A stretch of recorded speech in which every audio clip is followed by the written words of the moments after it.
میرے نبی نے فرمایا کہ جب لوگ جنت میں جا رہے ہوں گے، اویس بھی جا رہا ہوگا، دروازے کے قریب اللہ فرمائیں گے باقی سب کو جانے دو، اویس کو روک لو۔ تو وہ اویس پریشان ہو جائیں گے کہ بوئے پہ آتے کیوں رکاوٹ بن گئی، دروازے پہ آگے کیا رکاوٹ ہو گئی؟ تو وہ کہیں گے یا اللہ آپ نے مجھے کیوں روکا ہے؟ تو اللہ تعالیٰ فرمائیں گے پیچھے دیکھو، پیچھے دیکھیں گے تو جہنم کے لوگ کھڑے ہوں گے، مجرم۔ کہیں گے اویس تو نے مجھے خوش کیا ماں کی خدمت کر۔ کیا کہا؟ ماں کی خدمت کر کے۔ جو بیچاری مائیں ذلیل ہو رہی ہیں، یہاں زیادہ ہوتی ہیں، پاکستان میں کم ہوتی، پر ہوتی وہاں بھی ہیں۔ اسی سفر میں کتنی ماؤں کے اتنے پرچے آئے کہ میرا بیٹا شراب پیتا اور پھر مجھے گالیاں نکالتا۔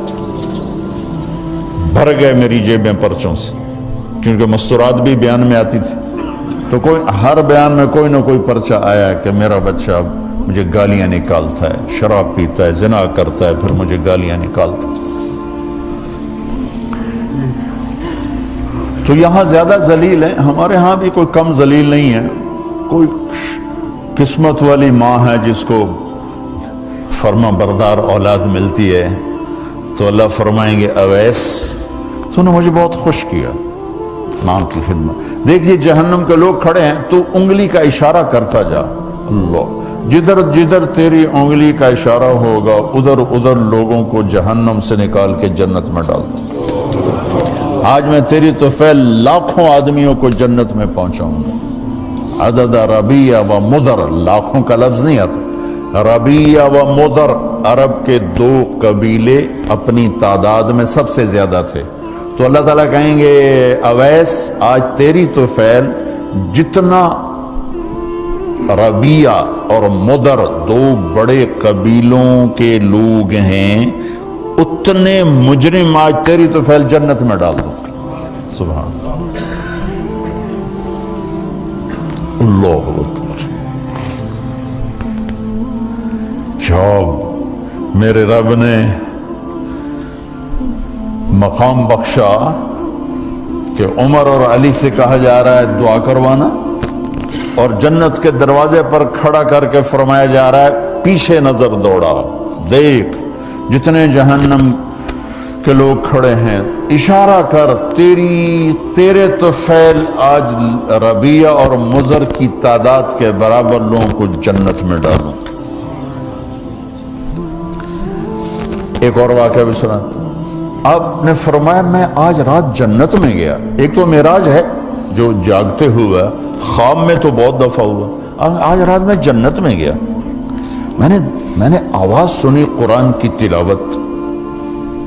میں نے پوچھا یہ کون تلاوت کر رہا ہے؟ ان کا جی یہ حارثہ بن نعمان ہے۔ تو آپ نے کہا حارثہ بن نعمان، وہ تو مدینے بیٹھا ہے۔ دیکھو آپ کو سنانے کے لیے مائک لگا ہوا ہے اوپر، تھوڑے سے لوگ آپ، اور حارثہ کی آواز جنت میں جا رہی ہے اور وہ مدینے بیٹھے ہوئے ہیں، 7 آسمان پار کر کے آواز جا رہی ہے۔ وہ کیسے پوری جنت میں اس کی آواز کیوں آ رہی ہے؟ کہ یا رسول اللہ انہوں نے ماں کی ایسی خدمت کی ہے کہ اللہ تعالیٰ نے خوش ہو کر کہا ہے حارثہ جب قرآن پڑھے ساری جنت کو سناؤ، ساری جنت کو سناؤ۔ اچھا کیسی خدمت کرتے تھے؟ ماں کی کیسی خدمت کرتے تھے؟ ان کے کپڑے بیوی سے نہیں دھلاتے تھے، خود دھوتے تھے۔ ہم لوگ اپنی بیویوں پہ ڈنڈا چڑھا کے کھڑے تھے، میری ماں نے کپڑے دو، میری ماں نے روٹی پکا، میری ماں نے چائے بنا کے دے۔ آپ کی بیوی کے ذمے آپ کی ماں کی خدمت نہیں ہے، میرے ذمے میری ماں کی خدمت، میری بیوی کے ذمے میرے باپ کی خدمت نہیں ہے، میری ماں کی خدمت نہیں ہے، میری بہن بھائیوں کی خدمت نہیں ہے۔ لیکن یہ بر صغیر کے معاشرے کا ظلم ہے کہ آنے والی بچی ٹکڑے ٹکڑے ہو جاتی، پس کے رہ جاتی، اور ایک ظلم و ستم کی چکی میں وہ قیمہ بن جاتا۔ ساس کا ظلم، سسر کا ظلم، خامد کی بہنوں کا ظلم، بھائیوں کا ظلم، تانے بولیاں، اس بیچاری نے بچے کیا پالنے ہیں، وہ تو روتے روتے زندگی گزار دیتی۔ میرے ذمہ ہے ماں کی خدمت، میری بیوی کے ذمہ نہیں ہے۔ پوچھو مفتیوں سے، ماں کے لیے کیا کرتے تھے؟ سالن خود بناتے تھے، آٹا گوندتے تھے، روٹی پکاتے تھے، پھر تھالی میں پلیٹ میں رکھ کر ماں کو سامنے بٹھا کر خود کھلاتے تھے، کھلاتے بھی خود، اور ماں کو تیل لگاتے، کنگھی کرتے، جوئیں نکالتے۔ اور کبھی اماں کوئی کام کہہ دیتی اور سمجھ میں نہیں آیا تو یہ نہیں کہتے تھے ماں جی کیا جائے، اپنی بیوی کو باہر بلا کر کہتے ماں جی نے کیا کہا ہے مجھے سمجھ میں نہیں آیا۔ ایک دفعہ موسیٰ علیہ السلام نے پوچھا یا اللہ میرا جنت کا ساتھی کون ہے؟ تو موسیٰ علیہ السلام نے فرمایا فلاں قصائی تیرا جنت کا ساتھی۔ تو موسیٰ علیہ السلام تھوڑا سوچ میں پڑ گئے کہ قصائی تے موسیٰ دا جوڑ کی میں بے گئے، فلاں مجاہد، فلاں عالم، فلاں ولی اللہ، وہ تیرا جنت کا ساتھی، قصائی تیرا ساتھی۔ تو موسیٰ علیہ السلام نے پتہ پوچھا اور پہنچ گئے۔ تو وہ گوشت کی دکانوں میں ایک دکان اس کے بھی تھے، وہ بٹھا چوکڑی مار کے تھا اپنا ویچی جاندہ تھے، ٹکی جاندہ ہے۔ کوئی موسیٰ علیہ السلام کو اسپیشل چیز نظر نہیں آئی۔ جب شام کو وہ چلنے لگا، جب وہ اس کا گوشت ختم ہو گیا تو اس نے ایک ٹوٹا تھیلے میں ڈالا اور چل پڑا، موسیٰ علیہ السلام بھی ساتھ چل پڑے۔ وہ گھر پہنچا تو موسیٰ علیہ السلام نے کہا میں آ جاؤں؟ کہا جی آ جاؤ۔ اس نے وہاں جا کے کیا کیا، بوٹیاں بنا کے ہانڈی چڑھا تھی، پھر آٹا نکال کے گوندھا، اس کو نرم ہونے رکھ دیا، سالن تیار کیا، پھر روٹی تیار کی، ٹرے میں رکھا۔ ایک عورت اس طرح پڑی تھی، اس کو جا کے ہلایا، ماں جی، آنکھ کھولی، ایک ہاتھ سے اٹھایا، سہارا دیا، دوسرے ہاتھ سے نوالے بنا بنا کے کھلاتا رہا، کھلاتا رہا، کھلاتا رہا۔ تو اس نے یوں سر ہلایا کہ مطلب میری بس۔ تو اس کا منہ صاف کیا اور اس کو سہارا دے کے لٹانے لگا تو کچھ بڑبڑائی۔ موسیٰ علیہ السلام ذرا فاصلے پر تھے، سن نہیں سکے کیا کہا۔ موسیٰ علیہ السلام نے فرمایا میرے بھائی یہ کون ہے؟ کہا جی میری ماں ہے، اور میں جب صبح جاتا ہوں نا کام پر تو اس کے سارے خدمت کر کے روٹی پانی کھلا پلا پھر میں جاتا ہوں، پھر جب شام کو واپس آتا ہوں تو پہلے میں اس کی یہ خدمت کرتا ہوں۔ بیوی سے نہیں کہا، خود کیا۔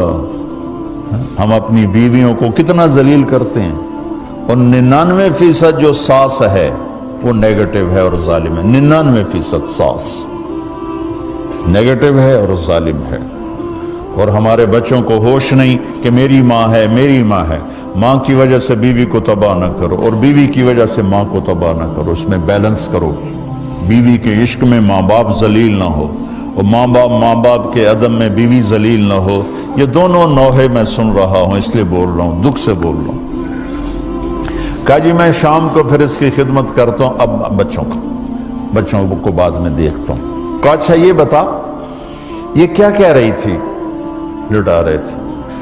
کہنے لگا جی بس ماں جو ہوئی جب بھی خدمت کرتا ہوں تو کہتی اللہ تجھے جنت میں موسیٰ کا ساتھی بنائے۔ میں تو جی کمی کسائی تے موسیٰ کلیم، میرا دا کی جوڑ ہے۔ میں کہا پترا تیرا جوڑ بنا چھڑے تیری ماں۔